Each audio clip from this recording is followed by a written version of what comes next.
Hello दोस्तों, मैं हूं डॉक्टर एनएम सिद्दीकी। मेरे YouTube channel knowledge is wealth में आप सभी का स्वागत है।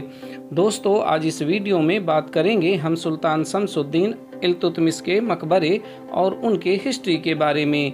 इनका मकबरा भारत की राजधानी दिल्ली के मेहरौली इलाके में मौजूद है। दोस्तों, स्क्रीन पर आप जो तस्वीर देख रहे हैं यह मेहरौली में स्थित कुतुब मीनार है और यह पूरा इलाका कुतुब मीनार का परिसर है और इसी परिसर में सुल्तान शमसुद्दीन इल्तुतमिश का मकबरा भी मौजूद है। दोस्तों, इनके मकबरे और हिस्ट्री के बारे में बताने से पहले हम इसी परिसर में मौजूद एक और शख्सियत का मकबरा आपको दिखाना चाहेंगे। दोस्तों, स्क्रीन पर आप जो तस्वीर देख रहे हैं ये इमाम जामिन का मकबरा है।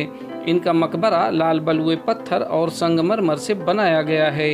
मकबरे में बेहतरीन नक्काशीदार बड़ी बड़ी जालियां लगाई गई हैं। इनके बारे में कहा जाता है कि ये मूलतः तुर्किस्तान के निवासी थे और सिकंदर लोदी के शासनकाल में कुव्वतुल इस्लाम मस्जिद से संबंधित कुछ काम से हिंदुस्तान आए थे। ये कुव्वतुल इस्लाम मस्जिद में इमामत भी करते रहे हैं। इन्होंने सन 1537 से 38 ईस्वी के मध्य अपना मकबरा स्वयं बनवाया था। उसके एक साल बाद यानी 1539 में इनका इंतकाल हुआ। मुगल सम्राट हुमायूं के शासनकाल में इस मकबरे का निर्माण हुआ था। फिर भी इस मकबरे में लोदी शैली की विशेषताएं देखने को मिलती हैं। दोस्तों, स्क्रीन पर आप जो तस्वीर देख रहे हैं ये सुल्तान शमसुद्दीन इल्तुतमिश का मकबरा है। बादशाह कुतुबुद्दीन ऐबक द्वारा बनवाई गई कुतुब मीनार का तामीरी काम बाद में इन्होंने ही पूरा करवाया था। इनके बारे में कहा जाता है कि जब हज़रत ख्वाजा बख्तियार काकी रहमतुल्लाह अलैह का इंतकाल हुआ तो उनकी नमाज जनाजा के लिए लोग इकट्ठे हुए। भीड़ में ऐलान हुआ कि नमाज जनाजा पढ़ाने के लिए कुछ शर्तें हैं जिनकी वसीयत हजरत ने की है। पहली शर्त है, मेरी नमाज जनाजा वो शख्स पढ़ाएगा जो कभी भी बिना वजू आसमान की तरफ न देखा हो। दूसरी, जिसने कभी किसी पराई औरत पर निगाह न डाली हो। तीसरी, जिसकी असर की 4 रकात सुन्नत कभी न छूटी हो। और चौथी शर्त थी कि मेरी नमाज जनाजा वो शख्स पढ़ाएगा जिसकी तहज्जुद की नमाज भी कभी न छूटी हो। जैसे ही भीड़ में ये ऐलान हुआ तो सारी भीड़ में एक खामोशी छा गई। सब एक दूसरे का मुंह देखने लगे, सबके कदम ठिठक गए, सबकी आंखें टकटकी लगाए हुए उस शख्स का इंतजार करने लगीं कि कौन है वो शख्स जो चारों शर्तों पर खरा उतरता हो। वक्त गुजरता जा रहा था, लाखों की भीड़ थी मगर कोई शख्स आगे नहीं आ रहा था। सुबह से शाम होने को आने लगी मगर कोई शख्स आगे नहीं बढ़ा।